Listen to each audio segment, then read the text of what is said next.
English translation 490th contact. Saturday, 20th of March 2010, 2:31 hours. Greetings, dear friend Eduard. You have been waiting for me. Welcome and greetings also, my friend. I will be in my office as soon as I have finished correcting this, so I am here already. Actually, I thought you would get here before me. I talked to Florina and Enjana for a little while, so I came a little later. Understood. But may I inquire about your condition? You may, my friend, and I may tell you that I have recovered after the conversations with you. It is amazing that I am allowed to say this, because in previous events of the same kind, I had much more trouble to process and cope with everything. I actually had to get old enough to be able to deal with such events in just 20 days to the extent that I can be happy again. I used to need many weeks for that. Your old age certainly also plays a few important roles in this. Normally, knowledge and wisdom increase with age. And you with 790 years. 3 more years, if I may request. Naturally, we older geezers count the individual years. Does that seem important to us? It is probably not important, because the remark is only meant for correctness. It was also not meant seriously. But look here, it is something written for you. Oh, it is sealed. I had not noticed. You will have to open it first. But you know that I do not accept letters. Yes, it is not just a letter. It is also something from all of us. I mean from us core group members, with which we want to tell you something. I did not know that. Ptaah opens the envelope and reads, Ah, these words and the names please me very much, for which I thank you worthily, also in the name of my daughters, Simya, Say, and Ptaah, because the kind words are also addressed to them. My dear, thanks for this for me and my daughters' very dear sympathy in our suffering. The words move me deeply and show me all your solidarity with my daughters and me. Thanks. Thank you all very much. We all feel deeply connected to you and Simya, Say, and Ptaah. We all felt the need for you to read the lines Bridget wrote for the core group members. My 2 daughters will also be pleased about this. Thank you.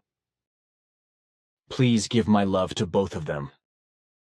But see here, Bernadette wrote this letter to Mr. Westerwell in Germany regarding the German language, because this man is also committed to the idea that German should be spread worldwide. The following is an article by a Dr. Senf, who wrote something about the population explosion. Shall I read it to you? No, I will read it myself.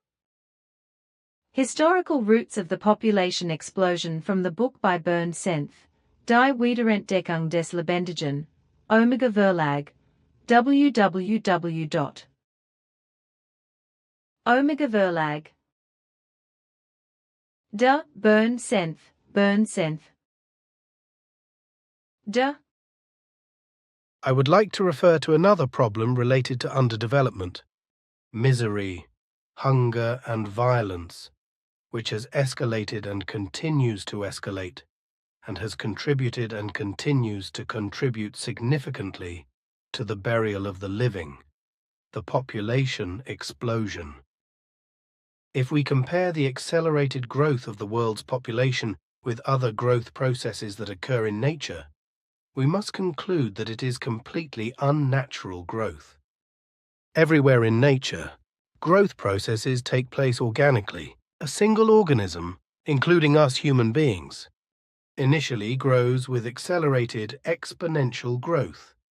A fertilized egg cell becomes 2 cells through cell division, and then 4, 8, 16, 32, 64, 128. But this exponential growth does not and cannot go on indefinitely, and is also unable to do so, but instead enters a phase of weakened, slowing growth until a saturation point is reached. When this limit is reached, the organism is grown up, and changes take place only in qualitative terms. The organism matures and ages. If a single organism were to continue to grow exponentially, it would increasingly crush and eventually destroy the larger living system of which it is only a part. We know this kind of growth within the human organism as cancer. Now, however, a whole biological species, for example an animal species or a plant species, has by nature the possibility of exponential growth of its population, the number of its specimens. If, in the case of sexual reproduction from two parents, more than two offspring children, grandchildren, etc., on average emerge from two parents and survive, the population of this biological species grows if other influencing variables, for example average life expectancy, remain the same. A population that continues to grow and thus becomes increasingly out of balance with other species in its environment and with the environment as a whole is called a pest. In the case of plants, this is referred to as weeds. These terms do not refer to the individual specimen.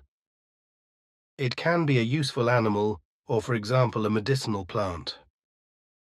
A species only becomes a pest or weed when it is no longer in balance with the ecological system as a whole. Incidentally, many species have only become pests or weeds because human beings, with their way of life and technology, have thoughtlessly interfered with nature and destroyed the existing ecological balance. For example, by reducing or exterminating an animal species, which in turn feeds on another species and thus naturally keeps its growth under control. So wherever exponential growth occurs, it is something unnatural, pathological, destructive. Cancer, pests, weeds. According to exactly these standards, humanity with its exponential population growth, which has now turned into a population explosion, is a pest, or a tumor on the organism Earth. Has this kind of population growth always existed? And has it only become so acute in recent decades? Or was there previously a population development in harmony with nature, that is to say with other species and with the environment as a whole? And if so, has there historically been something like an initial spark that caused the population development to explode? The answer, which is explained below, is yes. The initial spark of the population explosion did not occur in today's Third World, but in Central Europe, and from there, in the course of colonialism, it spread like a chain reaction to today's Third World. The role of witch hunting. The main historical roots of the population explosion were not primarily, as is so often claimed, advances in modern medicine and hygiene, but the systematic eradication of women's originally widespread knowledge of natural contraception and the systematic channeling of sexuality for the purpose of reproducing human beings, while at the same time demonizing all forms of lust-oriented sexuality that do not lead to procreation. The originator of this systematic breeding program was the Church, and the essential means of its implementation was the persecution of witches, the destruction of the wise women. This is the title of a book by Gunnar Heinsohn and Otto Steiger, to which I will refer repeatedly in the following. The destruction of the knowledge of life energy. The witches of earlier centuries were not the evil, hunchbacked old women with a cat on their shoulder and practicing evil spells as they are told in many fairy tales. Rather, they were wise women with a great deal of knowledge about health, illness, and healing, as well as about questions of sexuality, contraception, pregnancy, and birth. They were the bearers of a folk medicine based on natural healing methods, including life-energetic methods, and their affirmation of life and the emphasis on pleasure, were also expressed in their ecstatic rituals and celebrations coven.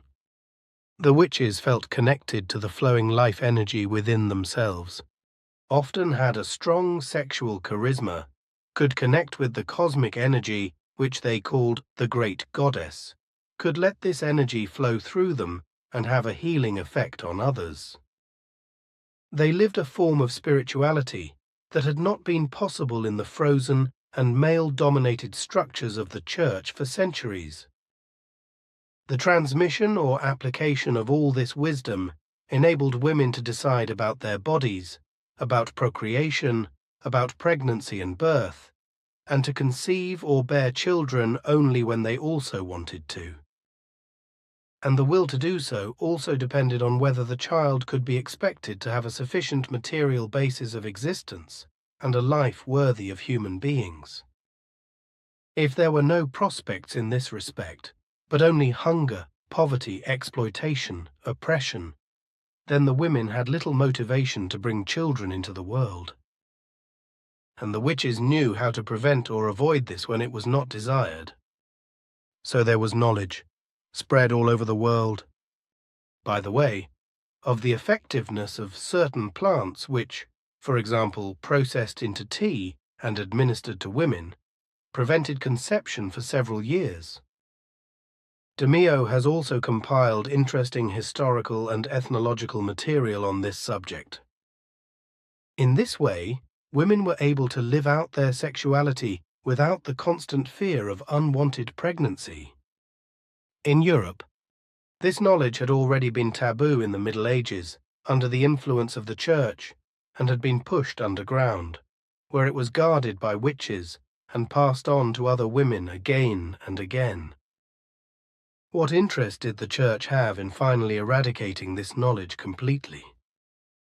It was both an economic and a sexual economic interest, and with the persecution and extermination of the witches, the Church killed two birds with one stone, so to speak. The destruction of contraceptive knowledge as a means of human production. The beginning of the systematic witch hunt does not coincide with a time when the population in Europe shrank dramatically due to climate-related famines, devastating economic crises, and the Great Plague in the middle of the 14th century. In some areas, 70% of the population had been wiped out. The average in Europe is estimated at around 50%.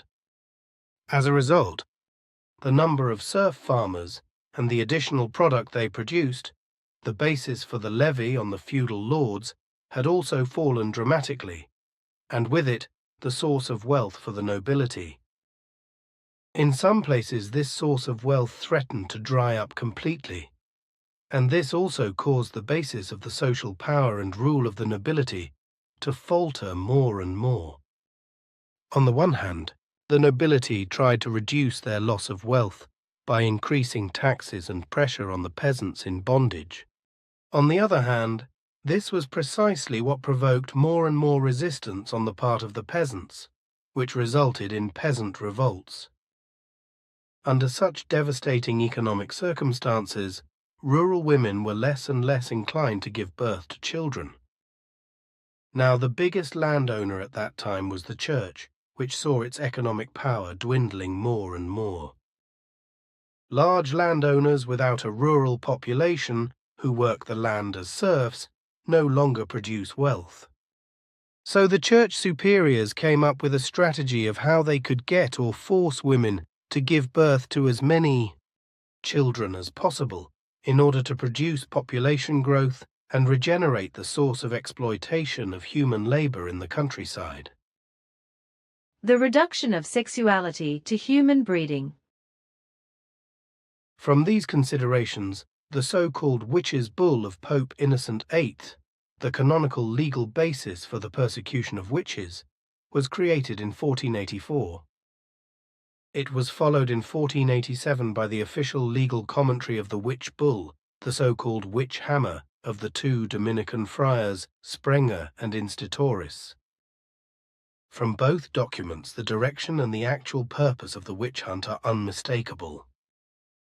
They are directed directly against all knowledge and abilities of witches in the field of contraception and abortion, as well as lust-oriented sexuality.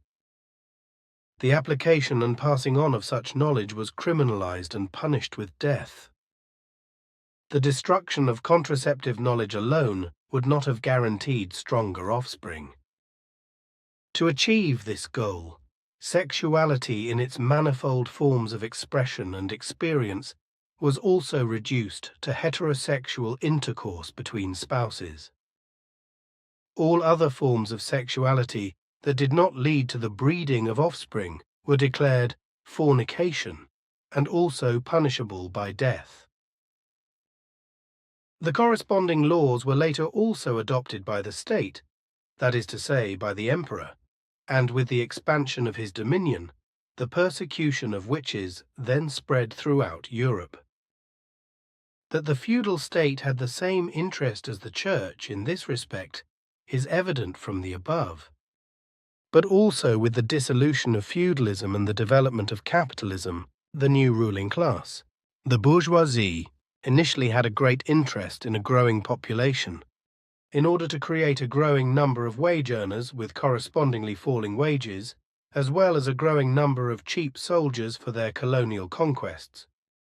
Even the Church Reformation, which worked towards a greater secularization of the faith, and criticized and fought against many abuses of power by the Catholic Church, agreed with the Pope on the issue of witch hunting, and under Luther did not distance itself from this mass murder of women, but supported it. In this respect, not only the path of the Catholic, but also that of the Protestant Church, as far as the persecution of witches is concerned, is marked with traces of blood. Both churches have not yet come to terms with this dark chapter in their history, nor have they officially admitted it, let alone apologized for even one of these millions of murders. After all, it took the Catholic Church 350 years to officially admit its error about Galileo, to admit that not the Inquisition, but Galileo was right in his assertion that the earth revolves around the sun and is not the center of the world.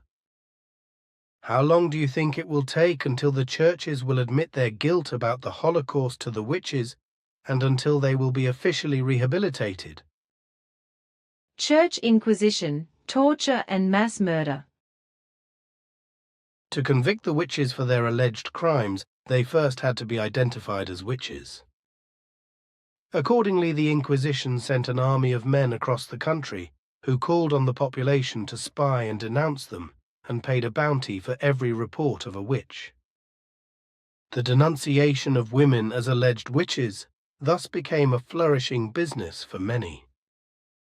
If the alleged witches were wealthy themselves, it also became a business for the church because the assets of these women were confiscated. In order to denounce a woman as a witch, the slightest suspicion or even malice on the part of the denunciators was enough. The Inquisition then checked by means of witch tests whether the suspicion was justified. A witch test, for example, consisted of examining the women for so-called devil marks. It was assumed that witches could only practice their craft in covenant with the devil and had a sexual relationship with the devil, which must have left its mark on a devil's mark. If a devil's mark, similar to a birthmark, was not visible at first sight, the woman had to expose herself bit by bit before the eyes of the inquisitor. If there was still not a mark, the hair was gradually shaved off, the hair on the head, the hair in the armpits, and finally also the pubic hair. If there was still no sign of the devil, the vagina was palpated. And if this also did not give a reliable result, the nail test or the water test followed. In the acid test, the woman's body was punctured 100 times with long nails, and it was assumed that an inner devil mark was characterized by the fact that it did not react to a puncture with pain or bleeding. Once such a mark had been found and it exists in every body, the woman was convicted as a witch and was publicly burned at the stake. The water test consisted of the suspected woman being tied by her arms and legs and then thrown into the water. A witch was believed to be able to free herself from her bonds in covenant with the devil and through supernatural powers. So women who could somehow free themselves from their fetters were thus convicted as witches and were burned. The others who did not succeed were not convicted, but drowned. Death by burning or drowning, these were the alternatives for women who had been denounced by others and suspected as witches because of the hunt for the bounty or for any other base motives. In doubt against the accused was the motto, and in any case, the surefire witch test removed any doubt. For the inquisitors, who were themselves subject to celibacy, the witch trials were a welcome outlet for their pent-up and sadistically perverted sexuality. The public burning of witches had a similar function for the masses. For the more the witch hunts condemned lustful sexuality as fornication and punished with death, the more a climate of sexual hostility and sexual fear spread, which dammed up sexual energies and could only find its outlet in destructive discharge. In this respect, the public burning of witches also fulfilled an important mass psychological function. Another aspect of witch persecution was the torture of the alleged witches in order to obtain a confession from them and to force them to denounce other women. In torture chambers, their limbs were torn apart and torn from their bodies, and other cruelties were committed against them until they were tortured to death. On the bodies torn apart and cut open in such a way, one could now study how the human body is constructed from the inside. This was the beginning of anatomy, one of the foundations of modern medicine. In the course of the emerging mechanistic worldview, one sought access to the understanding of illness and health by dismembering and cutting up the body. Somewhere the disease had to be located, somewhere an organ or tissue had to be changed compared to the healthy state of an organism. Burning of witches and the destruction of popular medicine. After the witches' wisdom and knowledge of the functions of sexuality and life energy, and the energetic methods of prevention and healing derived from them had been eradicated, it was no longer possible to imagine a life-energetic understanding of illness, health, and healing at all.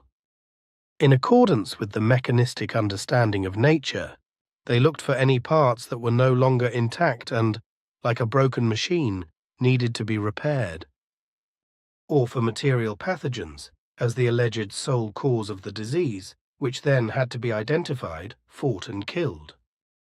The catastrophic state of health of the population, which was reflected among other things in high numbers of fatal pregnancies and stillbirths, as well as increased infant mortality, was to a large extent only the consequence of the preceding destruction of folk medicine, the carriers of which had been witches and midwives.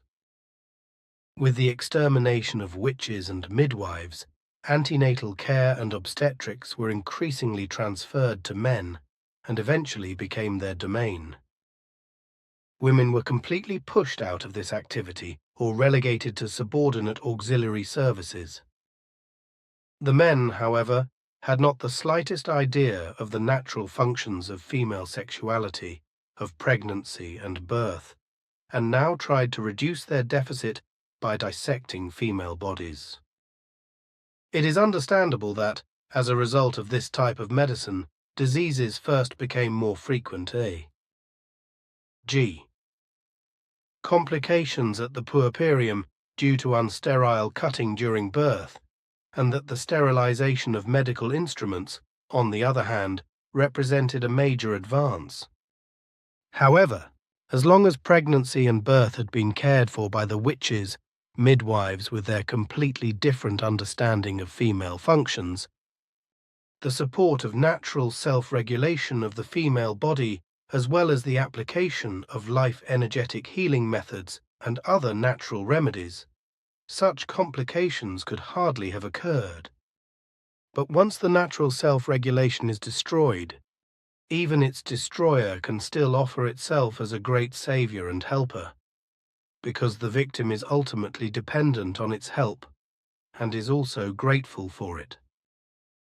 So it seems to be a false myth that modern medicine has been one of the main causes of the population explosion by reducing infant and child mortality and increasing average life expectancy. But even if medicine had been effective in this way, this would not have automatically resulted in population growth if women had continued to have the means of natural contraception and conscious child planning. However, after this knowledge had been taken away from them in the course of the witch hunt and a sexually hostile morality had been enforced, they were deprived of these possibilities.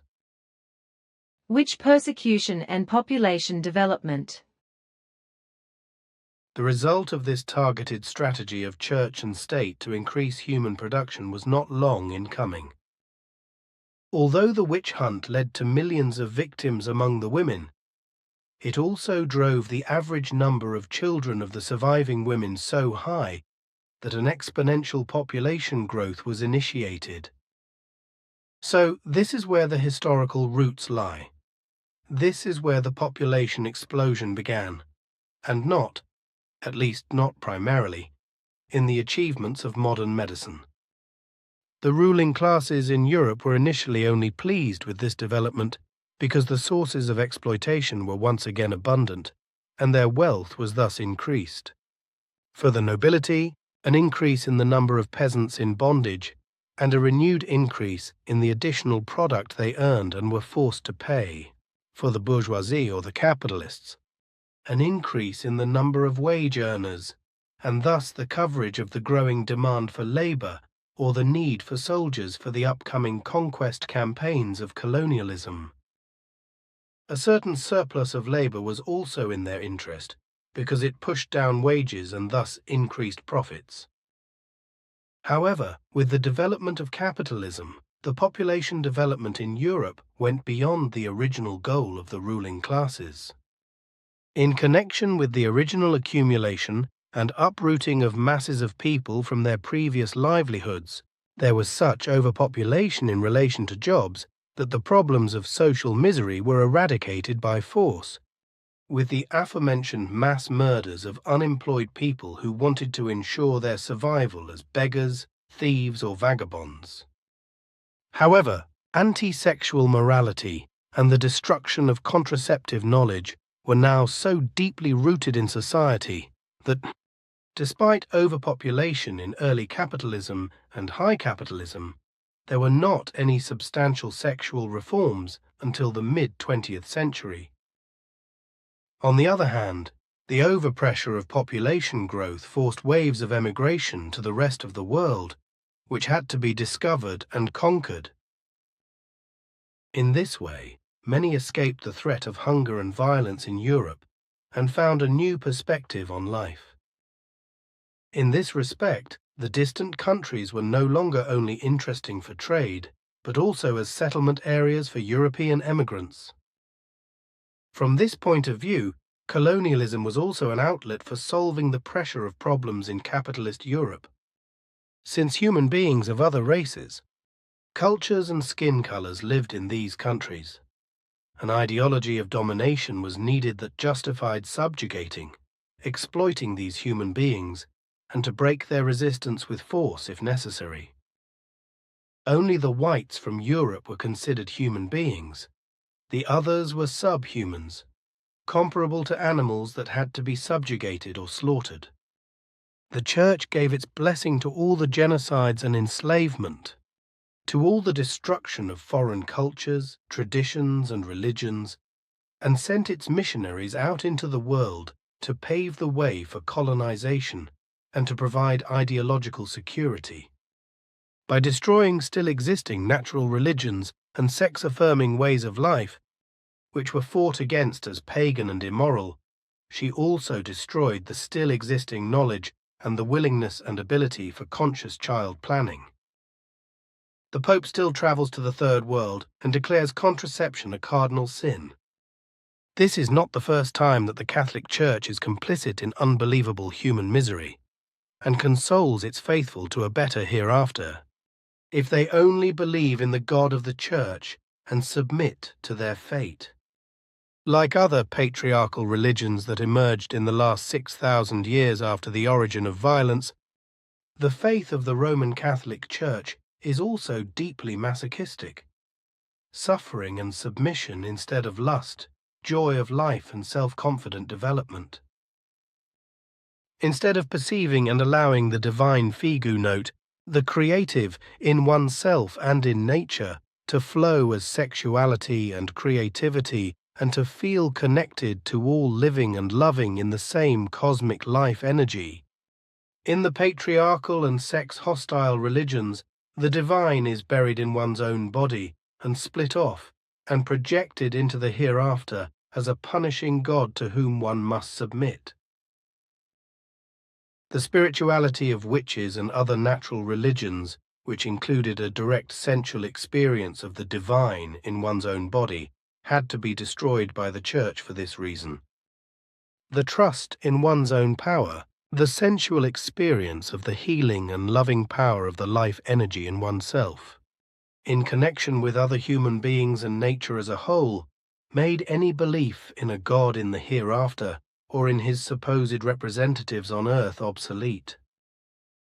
On 15.03 10. 1806 Andrei Stepanovsk wrote under O. Stepanovsky at CZ. Dear Professor Senf, I would like to ask your permission to publish the chapter Historical Roots of the Population Explosion from your book The Rediscovery of the Living in Our Figu Bulletin. You can offer this chapter free of charge in PDF format on your website. The Figu Bulletin is a service of Figu Free Interest Group for Frontier and Humanities and Ufological Studies, which is published free of charge on the Figu website http://www.figu.org in PDF format, sporadically according to demand and according to available material. A few hundred copies are also printed as staple sheets and sent to passive members of Figu or to interested parties. We would of course include all references to your persons, your website, and your book in the chapter, and publish it in unchanged form. Only we would like to make one single remark regarding the term the divine which you use. Which is as follows. Instead of perceiving and letting the divine Figu note, the creation in oneself and in nature flow as sexuality and creativity and feeling connected to all living and loving in the same cosmic life energy. In patriarchal and sex-hostile religions, the divine is buried in one's own body and is split off and projected into the beyond as a punishing God to whom one has to submit. As Figu has been dealing intensively with the explosive topic of overpopulation since 1975, we would be extremely pleased to publish your chapter in our bulletin, as we are enthusiastic about it, and some of us will certainly look for your book or study your other valuable work concerning economy, etc. I look forward to your reply, Andrei Stepanovsky, Figu passive member. Item prime Reintar. Senf, Monday, the 15th of March, 2010, 2046 Subject, Request to publish a chapter of your book. Dear Mr. Stepanovsky, I agree with the publication you plan to make according to your attached letter in the Figu Bulletin. With kind regards, Bernd Senf. Senf, Monday, the 15th of March, 2010, 2056 Subject, Request to publish a chapter of your book.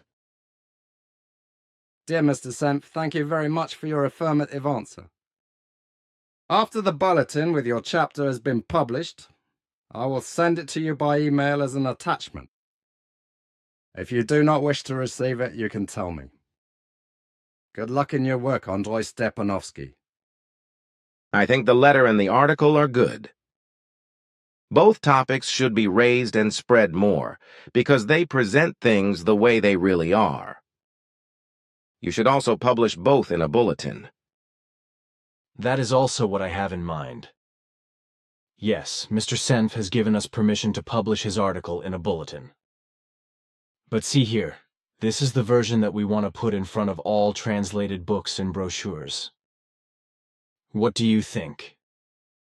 Ptaah reads, Essential requirement for understanding this writing before reading the contents of the book respectively brochure.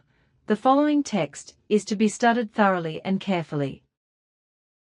On the basis of our own painstaking and nerve-wracking experiences in translating the Goblet of the Truth into English, it has been finally proven that a comprehensively correct and faithful translation of our doctrinal writings from German into another earthly language is impossible.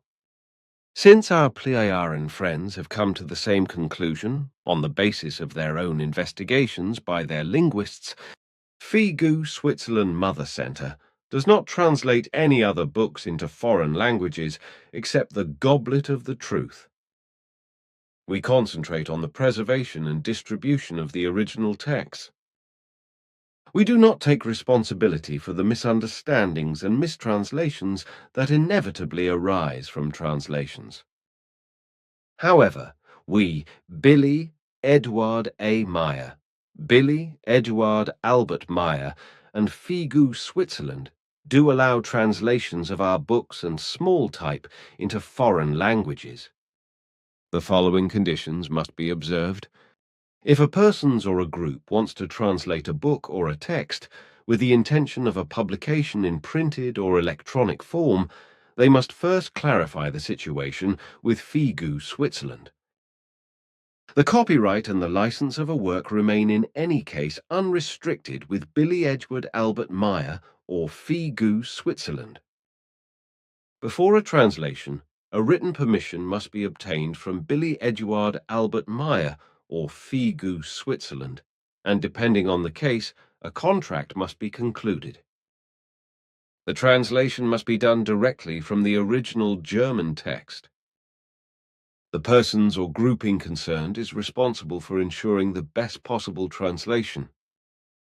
FIGU Switzerland does not guarantee and is not responsible for the correctness of the translations, because it is impossible to translate the German language correctly into other languages. The name of the translator must be attached to each translation. If there is not yet a study or national group in a country, it is useful and desirable to publish the address of the translator as well. Texts which are only published in electronic form must be made available free of charge to any existing FIGU subsidiary group study or national group in the country concerned. The latter will make the text available in 2 languages on the Internet and will immediately make any corrections to the document in question. If there is not yet a study or national group in the country concerned, the translated text will be published on the website of the FIGU Mother Center for the country concerned. In the case of coded humanities texts, except contact reports and novels, the original German text must be printed as a means of comparison. This text is to precede every book or brochure bilingually as an introduction. It is also to be considered that a code is woven into the German texts of Billy Eduard Albert Meyer. This code is only fully effective if every word from the beginning to the end of the text is in its correct place and written without errors. The code releases impulses from the memory bank area which hit the reader and begin to take effect in him. This process is unconscious and has nothing to do with coercion or manipulation, but only with the knowledge that is stored in the memory banks for all times and that very slowly begins to penetrate consciousness again when triggered by corresponding impulses. This effect also occurs when someone reads the German text who is not fluent in the German language.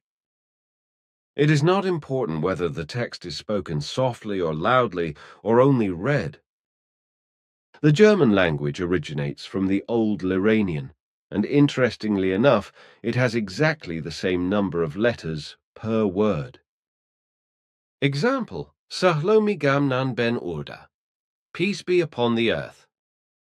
It is not possible for Billy Eduard Albert Meyer to include the code in a language other than German, because no other language is suitable for code recording. In addition, it must be taken into account that many words and terms of the German language do not exist in other languages, which is why all foreign language translations can only incompletely reproduce the meaning of the German original. Figu, Switzerland, February 2010. The whole thing makes sense, just like we talked about. So I can agree to that. Then we can let everything run like this, which is good. But now I have something on my stomach that I want to talk to you about. It is about the contract I made with Michael Horn and Jack Gerlach regarding the sale of merchandise in a Billy shop in the USA. The two of us talked about this contract and about my rights in relation to it on the 1st of March. You then clarified the facts. I did not want to raise this matter until this evening at the meeting, because I wanted to fetch the report of the meeting first so that I could read it out.